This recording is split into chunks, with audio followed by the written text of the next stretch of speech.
The essential things that are the component of making a flower essence are the water that is in the bowl and the flowers in their strength. And it's very important that you're in a place where it's, if you like, it's wild, that it's not actually where there's interference or other things going on, where the plant is growing of its own choice. So this water that is going into these bowls, actually I've gathered from a spring on the day that I'm going up there to make the essence on the mountain. We pick the flowers from all around the area. And of course, one of the things with gorse is you have to be very careful how you do that, because the flower is actually bedded very closely in to the spiky leaves. So although the flower is a radiant golden color, it's bedded in among swords. And when you start to study the plant, as I'll talk to you a bit about this in time, what I've come to see is that the way the flower holds itself,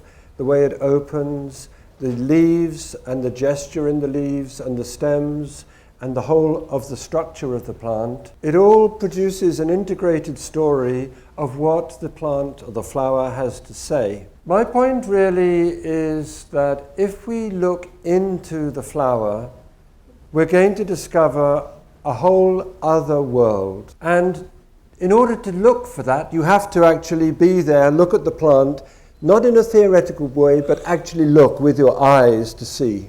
I've written about these ideas in a book called Form and Function and made films about it because it's, for me, the main thrust still of my work in order to understand what it is that the plant is saying. Well, the plant speaks the language of its form, what it is. It speaks the language of its root, its stem, its leaf, its flower, its seed. And if we want to listen to what the flower has to say, we have to look with that autoptical eye, where we would agree that's what it says. We would agree that that's what we've observed, because that is what it is. Not something magical, not mystical, but very practical.